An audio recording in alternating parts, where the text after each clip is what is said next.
Será que é possível alguém que não tem nada se tornar o homem mais rico do Brasil? Mais rico até que o próprio governo? Isso aconteceu. E eu vou te contar agora, aqui no canal Lembre-se Disso. Eu sou o Fabiano e só peço que você curta os nossos vídeos e compartilhe e se inscreva no canal.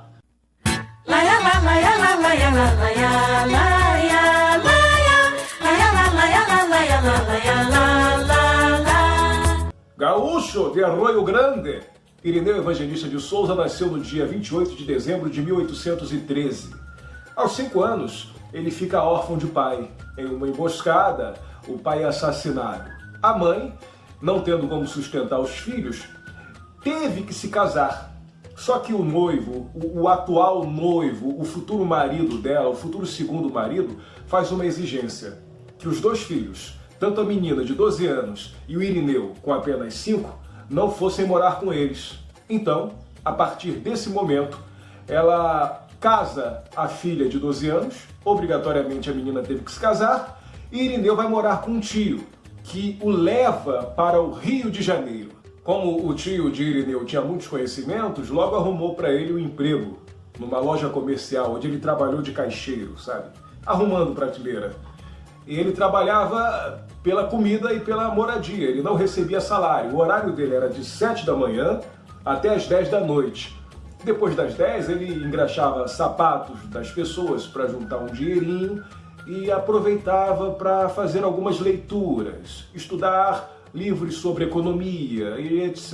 e tais. Em 1824, agora já um rapazinho de 12 anos, ele resolve mudar de emprego e consegue trabalhar no estabelecimento do senhor Antônio Pereira de Almeida, um português que vendia de tudo, desde quinquilharias até escravos. E como Irineu tinha a obrigação de mexer em tudo na loja, inclusive com os escravos, ele pegou aversão à escravidão. Ele, desde cedo, ele começou a pensar por que pessoas eram tratadas como material de troca, de venda e como nada. É importante colocar que o que mais dava renda no estabelecimento do seu Pereira era a venda de escravos. Porém, nesse período, a Inglaterra começou a desestimular o comércio de pessoas com o intuito de escravidão. Então, ela criou um bloqueio e qualquer navio que passasse com transporte ilegal de pessoas era afundado. Sim, afundado. E com isso, o seu Antônio começou a ter um grande prejuízo econômico, tanto que ele abriu falência. Seu Pereira então recomenda ao jovem Irineu ao Mr. Richard Cohuntes, um escocês homem de negócios que tinha uma empresa de exportação aqui no Brasil. Não demorou muito e com 23 anos o Irineu já era sócio do senhor Cohuntes. Quando o senhor Richard teve que viajar, voltar para a Escócia, adivinha quem foi que ficou de frente da loja dele aqui no Brasil? Irineu. Em 1839, Irineu já era um homem rico. Então ele manda buscar a mãe, que ficou viúva novamente, a irmã e a filha da irmã, sua sobrinha, que se chamava Maria Joaquina, e carinhosamente ele apelidou de Mayflowers, que significa flores de maio. E se apaixonou perdidamente pela menina, e 2 anos depois, em 1841, eles se casaram. Na primeira viagem que fez à Inglaterra, ele percebeu a diferença clara entre Brasil e Inglaterra. O Brasil era um país atrasado, rural, escravista. A Inglaterra era avançada, industrial, livre, e isso fazia a diferença. Então, quando ele volta ao Brasil, ele volta decidido a mudar de ramo.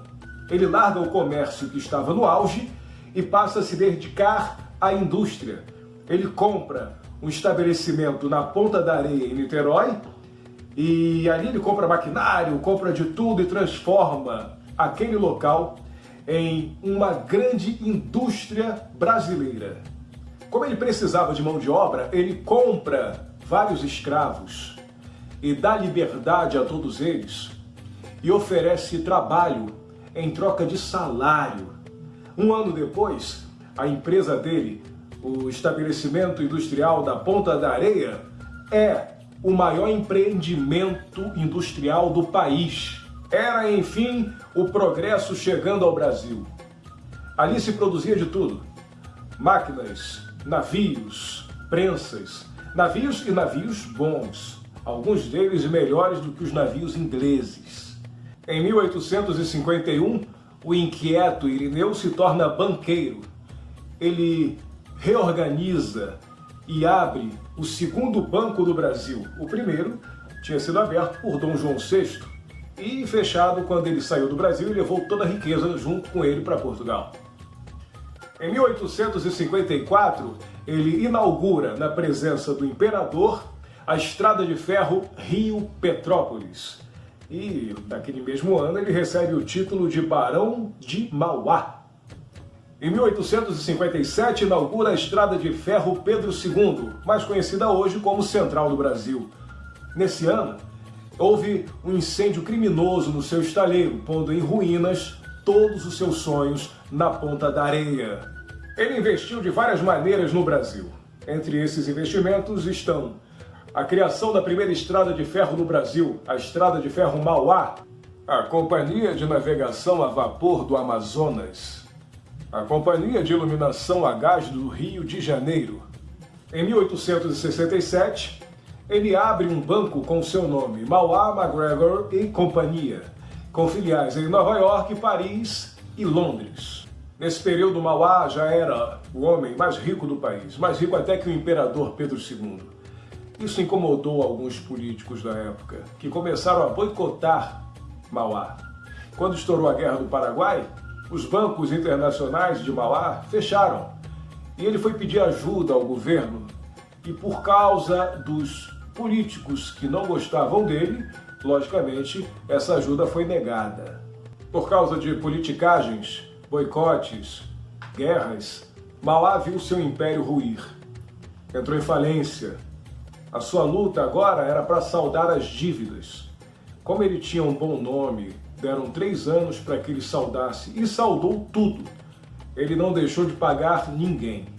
A partir daí, ele começou a se reerguer e falou uma coisa muito importante. O melhor programa econômico de um governo é não atrapalhar aqueles que investem, produzem, empregam, trabalham, poupam e consomem. Mauá morreu em 21 de outubro de 1889, semanas antes da proclamação da República. Várias escolas de samba prestaram homenagem a Irineu. Em 1963, a Portela, com o enredo Barão de Mauá e suas realizações. Acadêmicos do Cubango, Barão de Mauá, sonhos de um Brasil moderno. Então, toda vez que você passar por uma rua que se chama Irineu Evangelista, ou Barão ou Visconde de Mauá, ou se você que é do Rio de Janeiro passar pela Praça Mauá, lembre-se disso! Laia, laia, laia, laia, laia, laia, laia, laia, laia, laia, laia, laia, laia, laia.